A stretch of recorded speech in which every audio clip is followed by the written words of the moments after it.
Normie drama. Guess what, everybody? It's time to fucking... Here's the motherfucking tea. All right? That's what we're getting into, okay? We're going to T-Tube, all right? We're covering the fucking normie drama, okay? Who here knows who the fuck David Dobrik is? I'll tell you what, the only thing I knew about David Dobrik until today was that one Meat Canyon video where they're in the car and then he eats the fucking other dude and then has his buddies, like, suck off his little fucking teats, you know?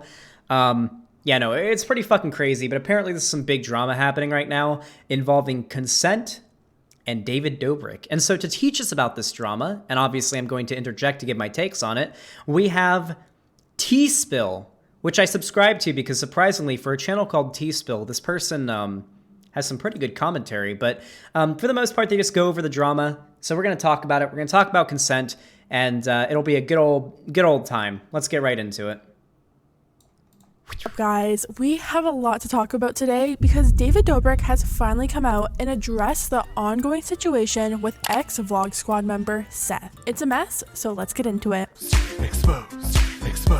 So basically, for those of you guys that don't know, David Dobrik is like a prank vlog channel, mainstream normie type channel, you know, non-political for the most part. And he basically started a group called Vlog Squad, and one of those members of that group, or at least the two main members of that group, were this guy, whose name's like David Nash or something, I can't remember, and Seth, right? And David Dobrik. These three people are the main focuses of this drama. It has some political undertones. That's why we're going to be talking about it. So we'll get right into it. David Dobrik and Jason Nash have been in the middle of a lot of backlash recently. Former member of the Vlog Squad, Seth, went on the H3 podcast and talked about his experience with David and Jason and opened up about a few horrible pranks that they played on him. David wanted Seth to be a part of a bit for his vlog where he makes out with Corinna while she's wearing an old man mask. Little did Seth know, David switched Corinna for Jason Nash, and that's who he was making out with. Seth is now speaking out about how this so-called prank has affected him. He told BuzzFeed, "I honestly didn't realize how much the situation affected me until the beginning of last year when COVID happened. I remember sitting in my room in Atlanta and I was thinking to myself, that video was wrong. I just felt like that shouldn't have happened to me. Audio has..." So, we need to talk about consent, okay? Now, all right, it seems like what happened here was the prank was they were going to tell Seth that this, you know, hot girl Corinna was going to be wearing like an old man mask, and then he was going to like kiss her through the mask for a video, and it was going to be funny. But they put fucking Jason Nash, who's sort of like an old dude, kind of like an old, low-key, kind of creepy looking dude in the mask instead. This is absolutely a breaking of someone's boundaries, okay? If you're going to do something like this, like I'd say kissing is an action that you need to consent for, okay? In no circumstances would you ever kiss somebody without knowing they are okay with you kissing them. So in what universe is it okay to trick somebody into kissing another person when they don't know who they're kissing? Or even lying to them, telling them they're going to be kissing someone else without them knowing who it actually is. It's really fucking weird, and it is absolutely a breaking of their boundaries. Now, this video later gets into the idea that like, oh, he was okay with it at the time. It is absolutely possible to feel like, even when your boundaries have been broken and something's been done without your consent, for you to later realize that you weren't okay with that and to feel very bad about it later because you pretend like you were okay with it at the time because your friends are around, you don't want to seem like a buzzkill. We'll get into that more later, but that is absolutely a breaking of someone's consent. It just isn't okay. And I understand why people are so upset about it. Has resurfaced of David Dobrik and Jason Nash recounting this prank, and apparently they're trying to have it wiped from the internet, but Ethan reposted it and it's disturbing. His friends are probably going to chew him out for that for the next like 3-5 years of his life. Well, as Seth tells it, the home is not so accepted in where he comes from. Seth's from Compton. Okay, so because this channel does like kind of bleep out in a way certain words that aren't algorithm friendly, basically where Seth comes from, gay people aren't very accepted, so the fact that he like kissed a dude would probably not be received very well in the pretty homophobic area that Seth comes from, and so they're laughing about that, like, haha, you kissed a dude. Where he comes from, people aren't going to be very happy about that. It's literally the perfect setup. Like, a guy from Compton, and I made him make out with another older man. It's good for 25 Seth. seconds. It gets him some airtime. As if this happening once wasn't bad enough, David did this prank on... Also, this is like the most fucking scummy thing I've ever heard. We totally broke this dude's boundaries and did something against his will and without his consent. But hey, he's all right. He's going to get a bunch of attention for it. I want to make this very clear. Maybe this doesn't apply as much to a situation like this because, let's be fair, kissing is a little bit different than like sex or rape. However, I want to make this very clear. Someone who makes a rape or sexual assault allegation against a prominent, typically male figure has nothing to gain and everything to lose. I think Quentin Reviews said it best when he said, "Can you name one Cosby accuser? Can you name a single one of the women who accused Bill Cosby?" No, you can't. Unless you've looked it up and you're like very interested in this or someone's asked you this question before, you probably can't.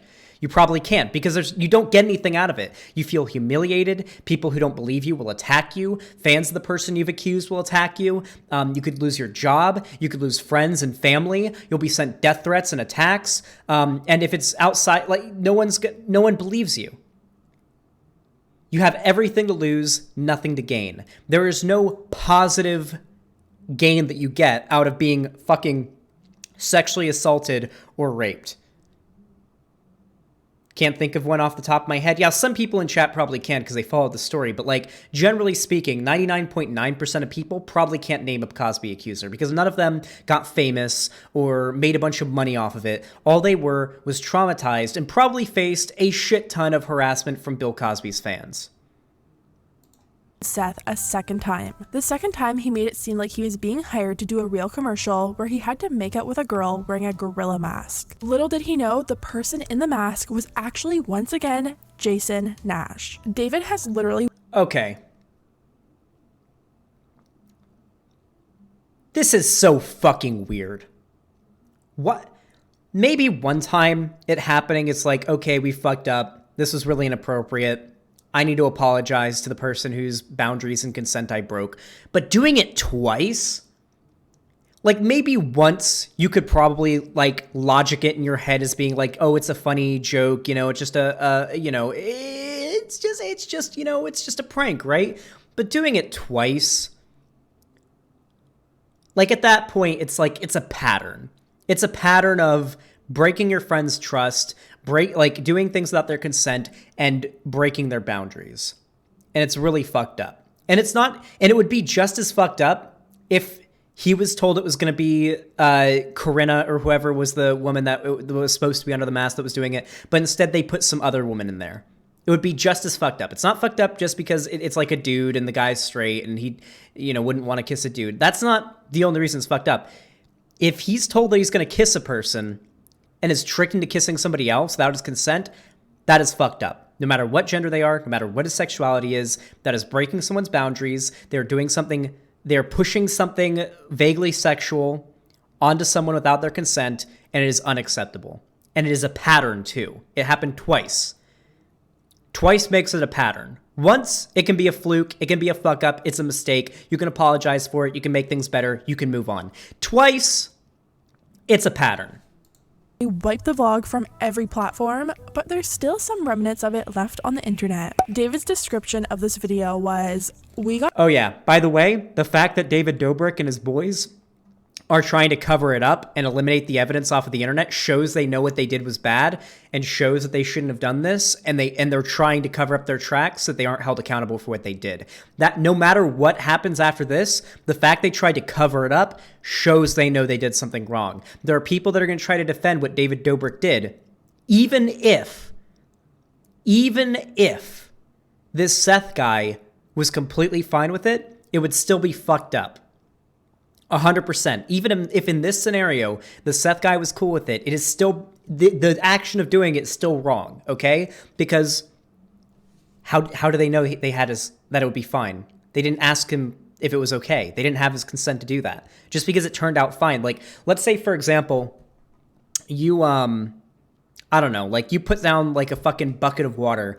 You know, you how about this? This is a good example, right? It's not as extreme, but like, let's say you do that prank where you set like a bucket up above a doorway, and then when the person walks through and they pull the door handle, the bucket falls down and soaks them. But the person who walks in is wearing a swimsuit, and they just got out of the pool, so it's not really a big deal if they got doused.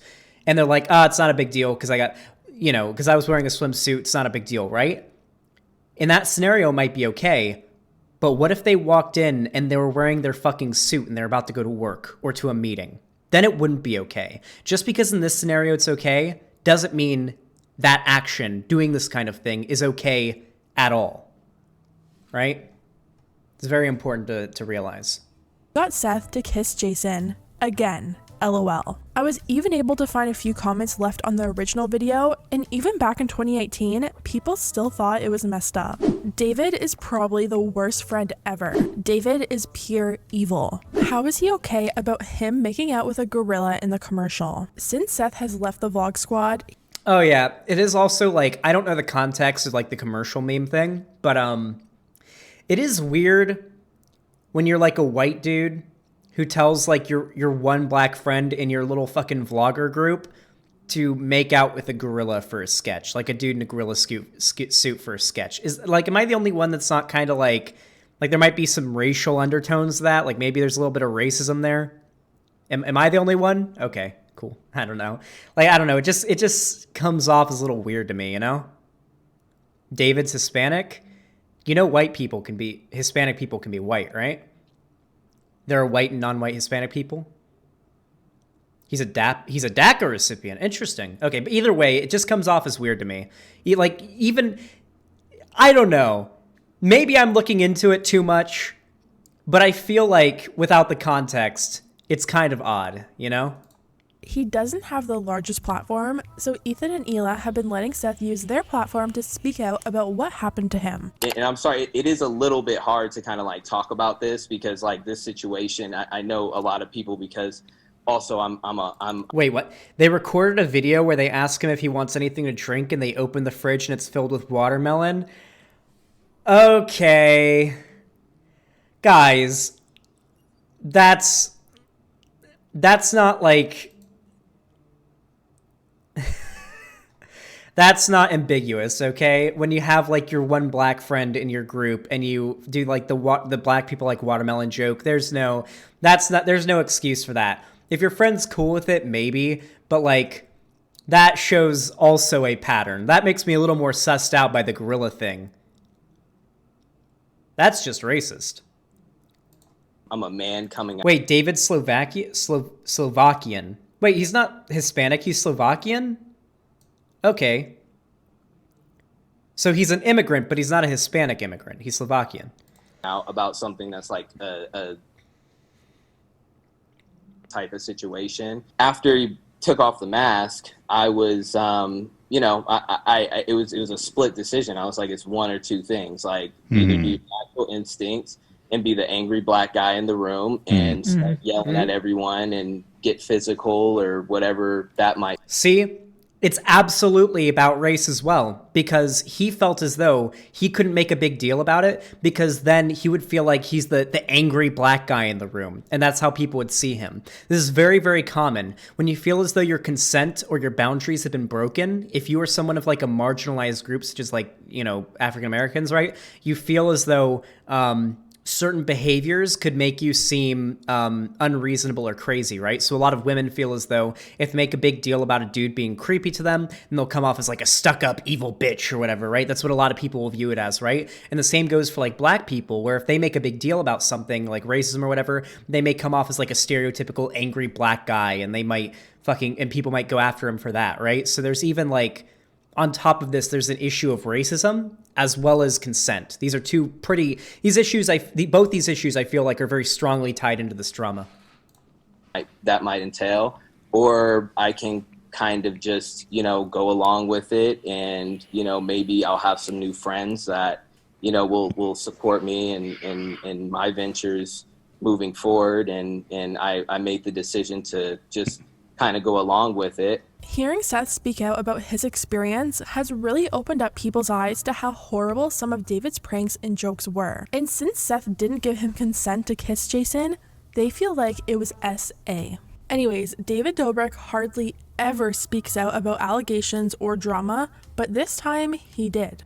Kind of. Scotty uploaded a video yesterday titled Hi, and in this video he tries to defend Jason and David. Scotty says he's sick and tired of seeing his friend's name get dragged through the mud. He calls everything I want to point out how Seth doesn't have all that much of a platform, and he was gaining a lot more from being in David Dobrik's group, like the fucking vlog squad or whatever.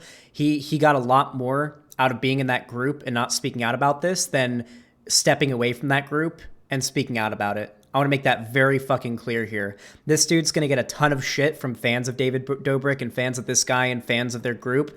The dude isn't gaining all that much from this drama, right? Like, he might get some subs and stuff like that, but I guarantee the popularity and the attention he'll get from this drama will dwarf in comparison to the potential gains he could have gotten from staying quiet about it and remaining friends with David Dobrik. That's something I think a lot of people need to understand, is a lot of people seem to feel as though there's a lot to gain in making accusations towards someone, false or legitimate. There isn't. There really, really isn't. No one gets famous or successful off of being sexually assaulted or raped. It's just not something that happens. Maybe there's some like scenarios where it's occurred, right? From lawsuits or a book deal, some shit like that. Maybe, but in the vast majority of cases, this just isn't a thing that happens. There was a financial incentive for Seth to stay quiet about it. False allegations and lies and claims nothing is true. Scotty says David and Jason are both great people and they don't have a mean bone in their body. He says you can't call a story sharing your truth if you're sharing a lie. Right off the bat, to me, this is kind of messed up. You can share your truth or your side of the story without invalidating a victim's feelings. Anyway, Scotty is trying to say that David actually asked Seth for consent to film a second kissing prank on him and used this video as proof.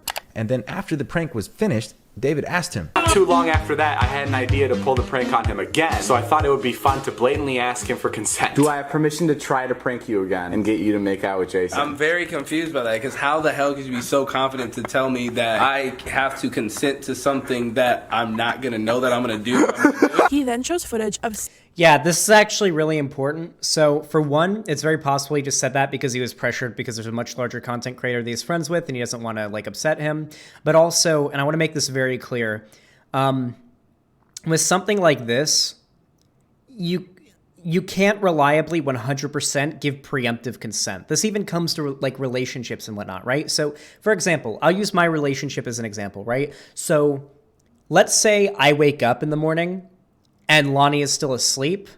She said in the past that it's okay if I like start kissing her and doing stuff with her. I won't go into detail because it's kind of inappropriate, but like she's given me like permission to do that kind of stuff preemptively. However, that doesn't change the fact that if she wakes up and says, I don't feel like doing that kind of stuff, that I'm like, oh, well, you said I could yesterday or a week ago that I could do this. So why are you saying no now? You gave me preemptive consent before. So you can't really ask for consent about something that's going to come as a surprise when you don't know it, right? Maybe he'll change his mind later. Just because he said it's cool to do it now doesn't mean a month from now it's cool to do something like that without warning him when it's a surprise with a prank. That's just not how that kind of thing works. Like, maybe if it's like, oh, we're gonna jump out of a corner and scare you with like a fucking Jason mask, of course, that's something you can like ask, like, hey, if we want to do a prank where we like scare you, you know, like we surprise you in the hallway, right? That's like one thing, because like not much bad can come out of that beside him having a heart attack, right? Which is probably pretty unlikely. But when it comes to something that requires, when it comes to something where someone has pretty strong boundaries with it, like kissing, it's very different than most pranks where it's like, oh, look, we jumped out of a corner and just spooked you. You know, we just went, woo, you know, we went boo. And you were like, whoa, you know, it's different. Seth, after the prank happened, telling David that he's the best for pulling the prank off, and even admitted that David told him this was going to happen again. He was like, there's no way you're going to get it on me again. There's no way you're going to get me again. So go ahead, go for it. You're the best. You're the best, David. This told me that this was going to happen again. And I can always respect Man that keeps his word. You can tell by his reaction at the end of the video that he was pranked, it was all in good fun, and he gave permission beforehand. He gave David props. This is funny because in the allegations that he made, he said that it was shortly after all of this happened when the quarantine started, and he was like sitting in his room in Atlanta, and he started thinking about what happened. That's when he realized how fucked up it was and how uncomfortable he was with it. By the way, peer pressure is a big deal, especially when you're in a room with content creators that have a massive amount of power over you, a massive amount of social capital, and essentially, like the decision over whether or not you get to continue your career as an online content creator. As we've talked about before, Seth doesn't have much of a platform, right? So if he didn't play it cool there, he might have been afraid that he was going to fucking get fired or kicked out of the group, and boom, his online career is done. On getting him with that prank a second time. Scotty then goes on to show text messages from Seth to David, where Seth gives him permission to do the prank for a third time. David sent Scotty a video of these text messages and voice notes for Scotty to put in his video. Guys, this is a text from Seth from about 2 years ago. He goes, "Yo, bro, I was thinking about it. I'm down for another kissing sketch." I said, "Haha, what do you mean?" He goes, "Lol, I don't really care as long as you clout me up. I'm not gay, just don't care." And then he sends me this. I mean, yeah. I don't know. It's not really a big deal. It's the same. It's just, I don't know, more open-minded. I don't know if Seth completely forgot. Does that sound like enthusiastic consent to something like that? Also, the clout me up thing makes it seem like he's like, okay, all right, I'm fine with you doing that kind of stuff again, as long as you don't... You know what? I think this video kind of perfectly encapsulates the way that David kind of does this kind of stuff. I've been of the opinion for a while, from everything I've known about David Dobrik, that he's like, he kind of influences his friends in kind of a weird way. And I think the perfect sort of satire showcase of this kind of thing. He's an asshole, right? I think the perfect satire showcase of this is this Meat Canyon video. For those that haven't seen, I am dripping with sweat. Holy shit. I think this video kind of perfectly summarizes this kind of thing. Okay, so what's up? Well, you picked me up with your camera and all these people, so I'm assuming I'm getting a car. Okay, well, I got a surprise for you. Guess whose it is? I don't know, Dylan. Is it mine? Oh my God. Dylan? Wait, is this not the same person? Is this not David Dobrik? He looks like David Dobrik. Is this someone else? Dylan? Who? Is this someone else? Oh, is it supposed to be David Dobrik, but it's like someone else? Like they named a different person, not to call out that person. He has slightly changed it, but it's supposed to be David. It looks like David Dobrik, okay? It's... Oh my God! Oh my God! Oh You're my so God! lucky. No way! Oh my God! You're so lucky. Oh my God! All right, okay, all right. Come on, guys. Jesus. Now, Dylan, while this is a super nice thing you've done... Hold on. I feel like this video perfectly encapsulates the pressure. Like, it's obviously very extreme, but I feel like this perfectly encapsulates the pressure of, like, how a lot of the people in large YouTube groups like this that maybe have less social power than another content creator maybe feel when it comes to speaking out against something that they do. And this obviously happens in everything from YouTube to Hollywood, right? This is how Harvey Weinstein was able to get away with a lot of the shit that he pulled, because he had so much power over, like, the movie industry. And a lot of the women that Harvey Weinstein sexually harassed felt like if they spoke out, they would lose their careers. They had so much to lose and nothing to gain from coming out about these things. So I feel like this is just a perfect encapsulation of, like, the pressure that is on a lot of these people that maybe have less of a platform, that are, like, under David Dobrik. Also, it's pretty funny. When people think of you, they really think of me. And that's who you are now. Fuck this. I'm getting out of here, man.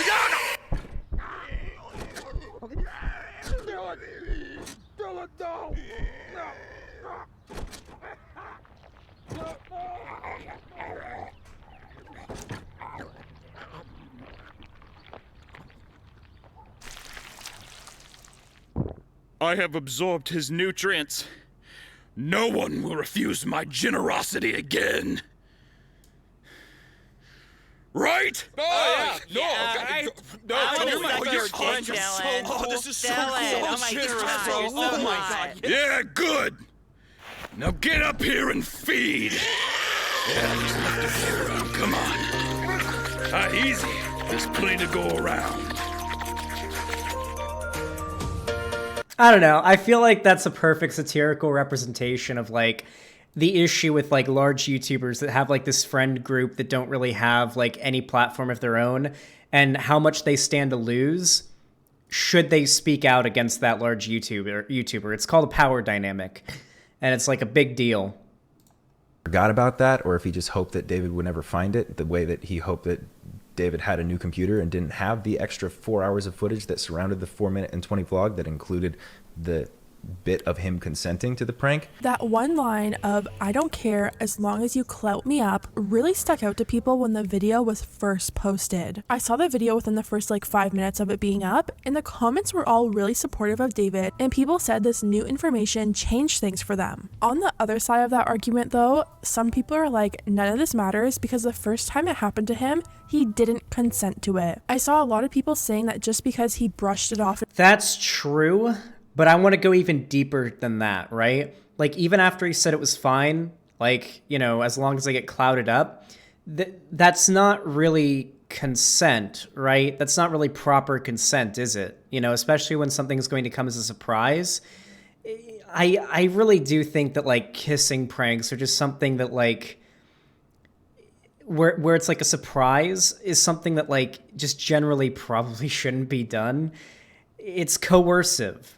That's the thing, right? Hold on, chat. Have you ever heard of the thought experiment of the coconut analogy?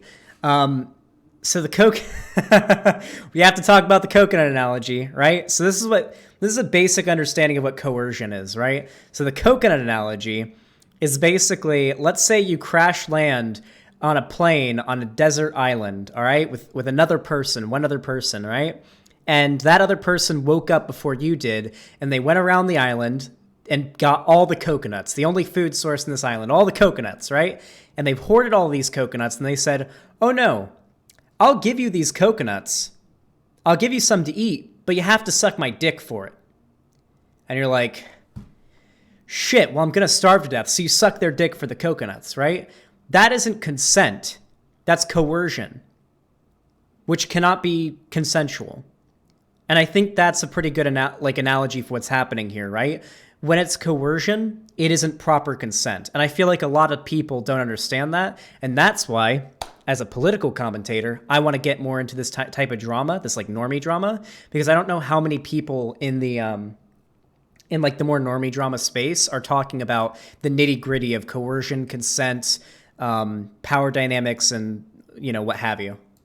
In front of his friends and acted okay with it doesn't take away from the fact that he feels like he was SA by Jason now. People can go along with things in the moment for a bunch of different reasons. For example, social pressures. But once you remove yourself from that situation, you start to think about how wrong what happened to you was. It seems like that's what happened with Seth. He said after he sat back and thought about it, he realized what happened to him wasn't okay. Scotty goes on to say that Seth even posted revenge of their friend Aaron on Twitter and asked him if he got consent to post that of her. And in retaliation for this, years later, you post our friend's on the internet? It's illegal. It's fucked up. You suck. If you guys don't know, apparently Seth retweeted a video of Aaron from the Vlog Squad saying a slur, and in the video, she was fully naked. That video was not supposed to be on the internet, and Erin has since spoken out about it and how much it affected her. She's also apologized for the slur that she said in the video. Seth actually reached out to a drama channel that I happen to be close friends with, Spill Sesh. Apparently Seth threatened to... I love these fucking channels, dude. We've got T-Spill and Spill Sesh. I love this shit. Oh, it's amazing.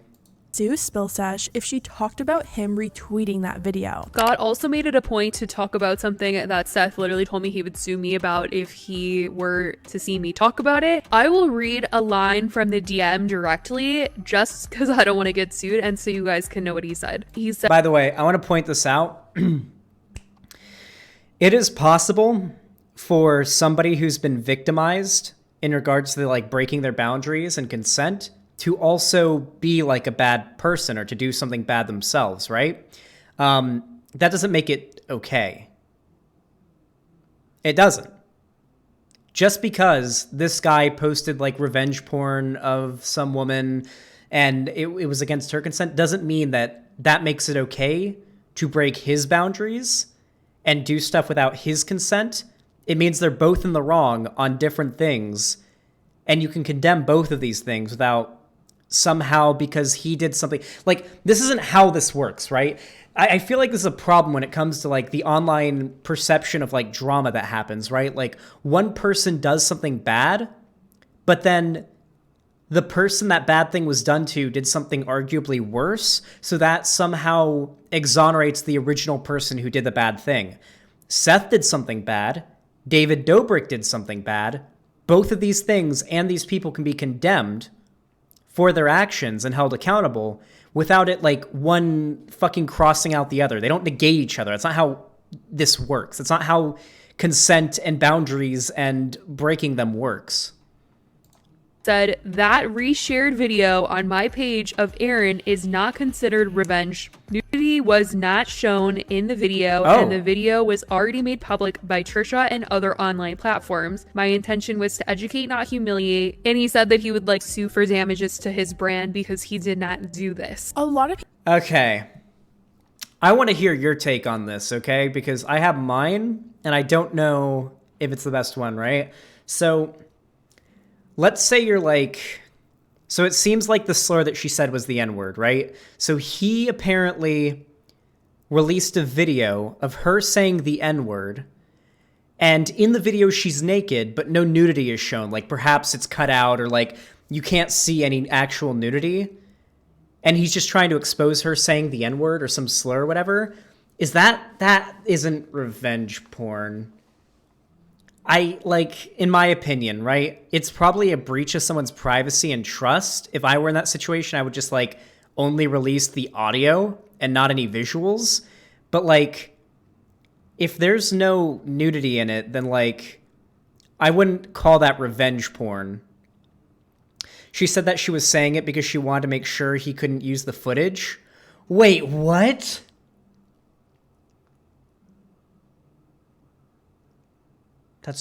She said that she was saying it because she wanted to make sure he couldn't use the footage. That's the same reason she was nude? I don't want to take this all in chat because it's too hard to explain. What happened was when Trisha said that David Dobrik would always use videos of her that she asked him not to use, that like he would record her fighting with Jason, her boyfriend or whatever, and she'd get mad and be like, please don't use that, and he'd use it anyway. So when he would be recording her and Jason fighting or stuff that made her look bad, she would take off her clothes and start screaming the N-word so that he couldn't use the footage in his vlog later, because he would do it anyway. So that's why she was new. That's what she says anyway. That's just the explanation of it. Okay.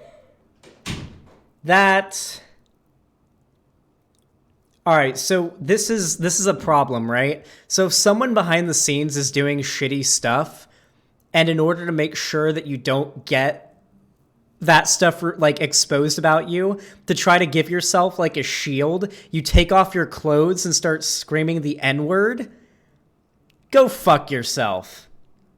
Like, it's not okay to release a video of someone like naked or anything like that. That's not good. But like yelling the N-word and taking your clothes off is not a good... Yeah, that's a new take on the tactical N-word, okay?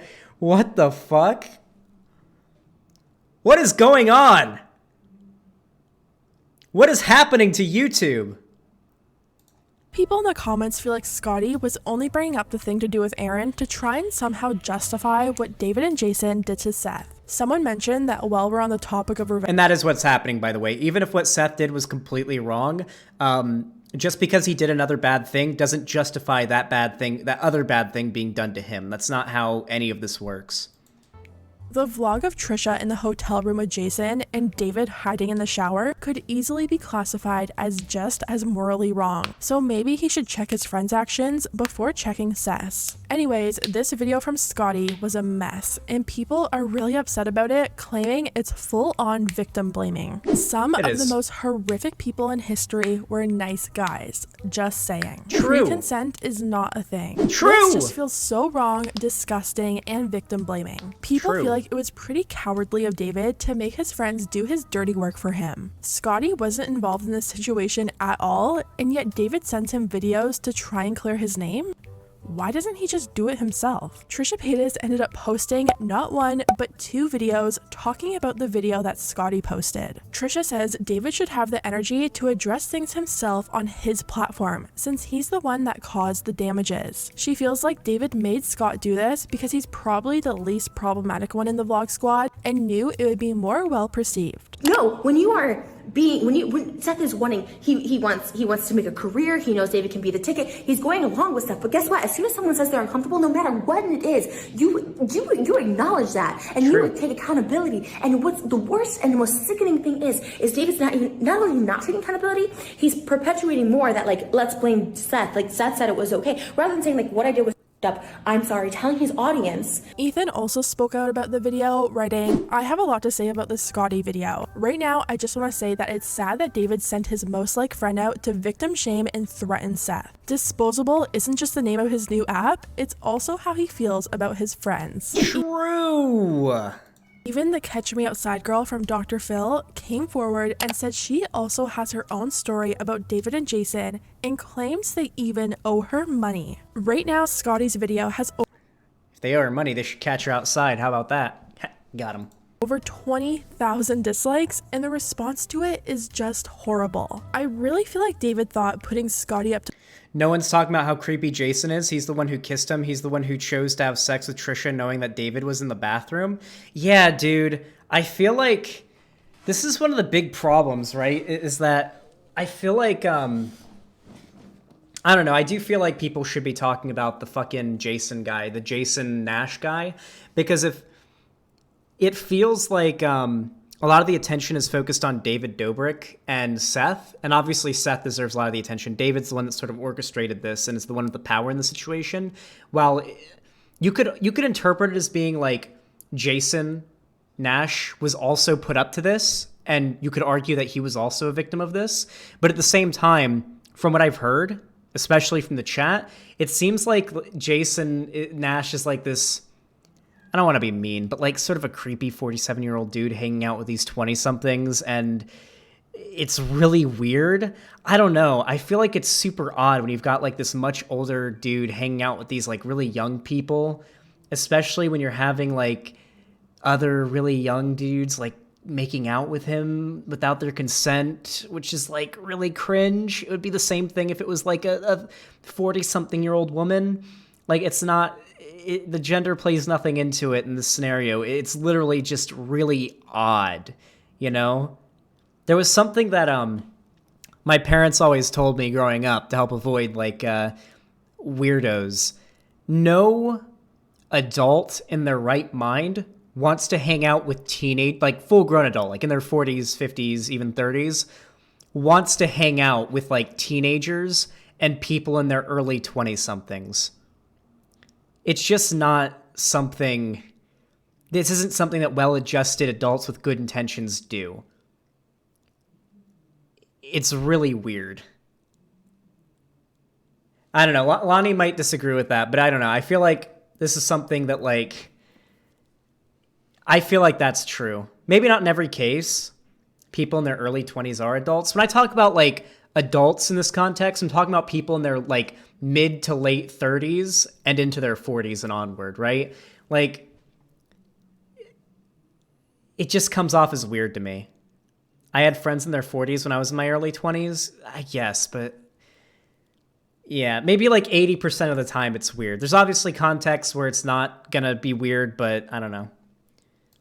To posting this video would somehow change people's minds because he's normally the most level-headed and mature one in their group, but people are seeing right through that. Anyways, guys, let me know what you think about everything down below. Neat.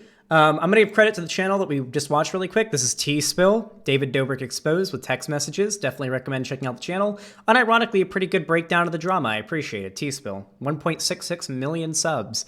Let's make it 1.67. But yeah, so basically, to give an overview of the drama, this sort of like YouTuber group came together, did a prank on a friend of theirs named Seth.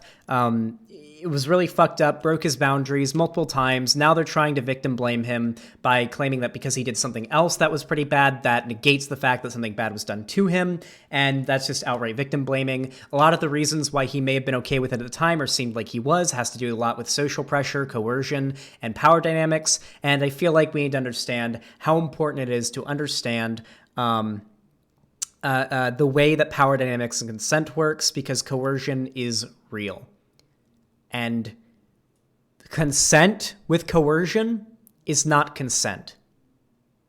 And I hope that a lot of people understand that. I don't know. This is my way of breaking into more normie drama, so hopefully people enjoy it. If you did, leave a like on the video, comment on it, like the video, of course, but commenting also helps. You can subscribe and ring the bell icon if you're new and you want to see more from me. Donate or sub on the website, xanderhall.com/live. Hit the join button to become a channel member, super chat, whatever you want to do. Follow me on Twitter and Instagram, links in the description. Join the fan Discord.